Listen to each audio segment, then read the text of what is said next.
Hello everyone, Casey here with Modern Witch Doctor. So I am visiting the beautiful state of Montana, and I'm here with fellow archer Shelton Fitzgerald with North Heart Archery.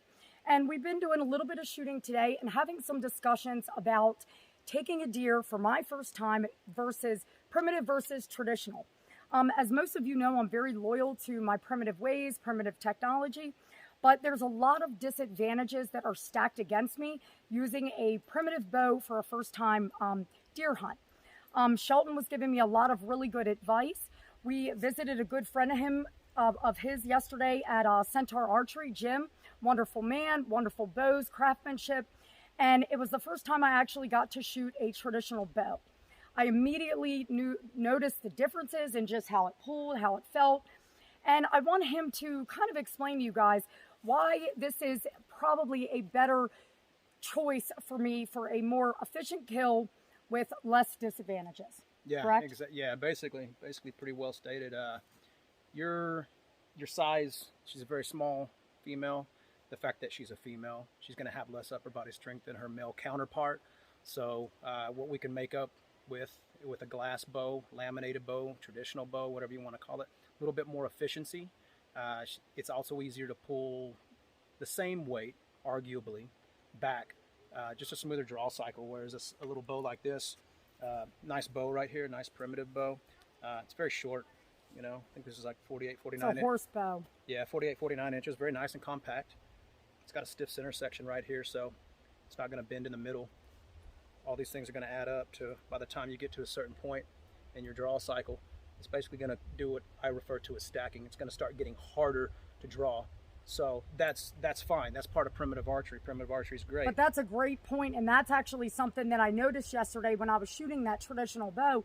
It just seemed like I was able to really pull it back and even go past my draw length, whereas this, it's extremely hard for me to get it to where I need to be. This bow's marked 28 pounds at 25 inches. We tested it earlier. It's actually a little bit heavier than that, which is fine. She pulls this bow back with no problem whatsoever. So the ideology, what we're going to go for here, is to get her a bow that's probably going to end up getting her a bow, traditional bow that's 30, 35 pounds, something like that. And she was cranking that back yesterday without any issue, actually. And she was getting nice draw length as well. And so that a little bit of extra draw length, a 35-pound bow, you know, it's going to make a lot of difference in a kill, correct? Yep, it definitely is. And yeah, it's just going to be a more efficient weapon for her than a primitive bow, since we're talking about actually hunting and actually putting the animal down. Absolutely. Check your local laws and regulations about what the minimum weight is in your state and all that good jazz. But having said all that, good advice. We're gonna set her up as much for success as we can, considering a few of the disadvantages we've talked about that I'm facing now. Yeah. And yeah. I've even reached out. My good buddy is Ryan Gill at Hunt Primitive. He's an excellent primitive archer. He also basically told me the same thing, that taking a deer with stone point at my size is just probably going to do more damage than good. So I'm going to have Shelton now go over what the difference is between a primitive bow and a traditional bow are. So, one solid piece of wood. I think I rawhide back this one before I put the artwork down. Yeah, pretty sure I did. But basically remains the same, the gist of it. No shelf. No shelf. Thank you. So shoot off the side of the bow like this. So the arrow is coming off the side of the bow, as opposed to running down the center of the bow, if that makes sense. Now, I noticed that shooting it as well, because I always turn sideways, of course, to hold my arrow on. Yeah, so that's right. So all these things are not necessarily bad or good, but we're gonna kind of go through some of the differences of what you might encounter, and that's one of them. And I don't want to get too technical, because this is supposed to be just like a general overview. But essentially, see how to put this. Sometime when you shoot a bow off the side of the bow, not only does it not have a shelf, your hand is the shelf. Not only does it not have a shelf built onto the bow to shoot off of, but there is not a sight window, as they call it, cut in to the bow. And I'm going to show you real quick. Let's just go ahead and do this. Yep. Yep. There's your sight window right there. Essentially, it's basically what it's called. This gap right here, so you can see more of your target when you're, however you shoot, if you're sighting down your arrow or whatever. That gap there also allows the arrow to sit on the shelf. So you got a couple points of consistency. You got your knocking point back here, and you got your shelf up here. Even when I shoot primitive bow, my hand is never in the 100% same spot and the 100% same grip each time. So that's just one, it's a minor thing, but we're talking about setting her up for success in hunting. All these little minor things are what's going to add up to her getting her first deer. So your knocking point takes care of any deviation back here. Your shelf takes care of any deviation in the front.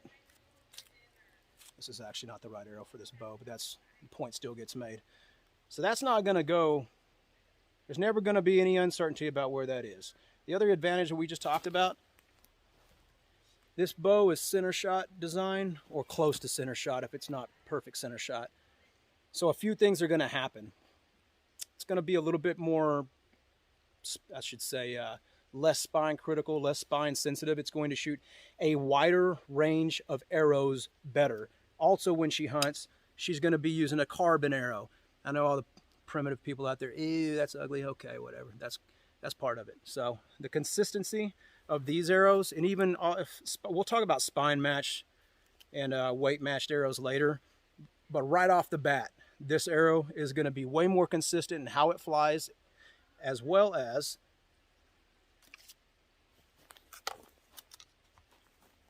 half as thin. Okay, so now she's going to be using a bow that has a shelf for consistency, that has this little radius cut out so you can see more of your target. And also, now we got an arrow that's going to penetrate significantly better. I'm not going to say twice as good, significantly better. So now we're talking about stacking these odds in her favor. Again, all small little stuff until you add it all up, and then, you know, like they say, what was that saying? Small things add up down range. Yeah. Something like Yeah. that. Point remains. But and it's you know, it makes sense because, and this isn't implying that this is a good method, you know, for everybody. And of course, there's plenty of men like even Sheldon that have no problem taking big animals with primitive weapons. But as a female and a small female, I need accuracy and I need success. You know, I don't want to maim anything. I want to set myself up for that hunt. I'm not out trying to get a trophy buck. I'm going to be doing this for food. So, you know, Yeah. it matters to me. yeah, and on the traditional bow, if you'll hold these arrows for Yeah. a second. One of the things we were talking about, we're going to go over is the differences in between them. We talked about how that's one solid piece of wood. This is laminations of wood, layers of wood glued together along with, in this particular bow, there's a little bit of carbon fiber and there's a little bit of fiberglass. So snake skins, that's just for decoration. Let's see if we can get close enough to explain. You got your different layers, carbon fiber right there, and then you got bamboo, Bacote wood, or whatever wood you choose to build your bow with, and there's some fiberglass as well. Again, this is for those people that, you know, are just getting into archery and don't really understand what the difference is. You know, you hear a lot of people with these traditional bows refer to them as stick bows. Well, that may be the case to some people, but to me, a stick bow is a bow made from a stick or a piece of a tree. So, Well, and that's actually a good point because that's one reason that I'm actually choosing to go the traditional route.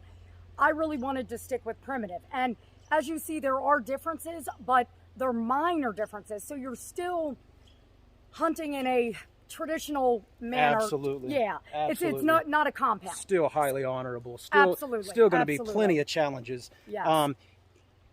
Yes, there's differences between primitive and traditional, and it's not the same, but it's a hell of a lot closer, in my opinion, than a compound bow, Absolutely. crossbow. I Yep. mean, the traditional is pretty close to primitive, really. Yep. So no shame in that whatsoever. So the fact that this is made with all these laminations, it's like, okay, that's great, Shelton, but what's the point? Well, for one thing, don't leave a primitive bow strung overnight.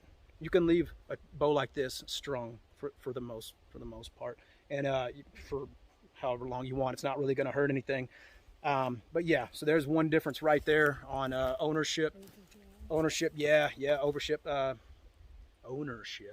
responsibilities. And we got a dog coming to say hi to us right now. So,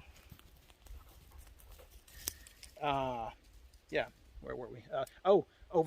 They're more forgiving. I mean, I've seen people brace these braces when you put the string on. It's taut like this right here. I've seen people brace traditional bows backwards and pull them back, and they don't break.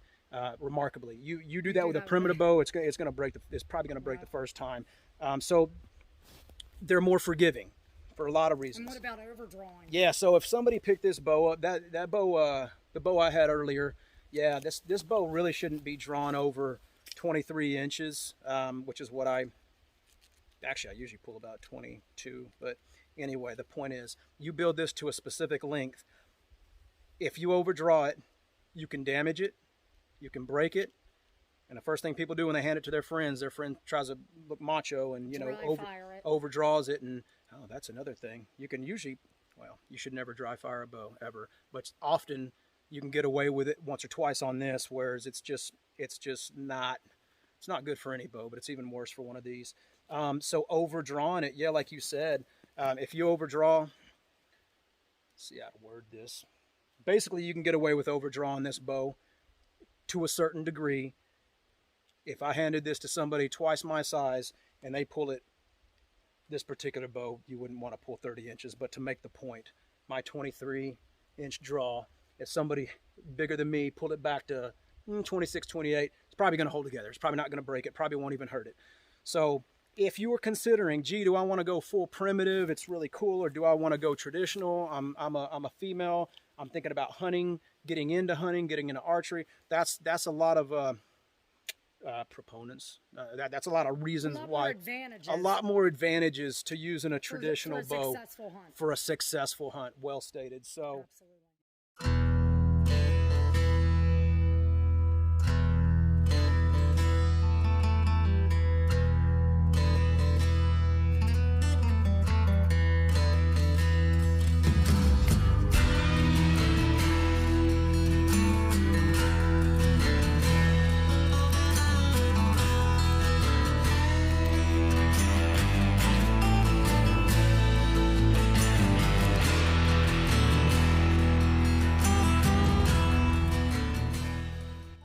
So I hope you guys at least enjoyed this part. Hopefully it's great advice for women, especially if you're looking into taking any kind of decent sized animal.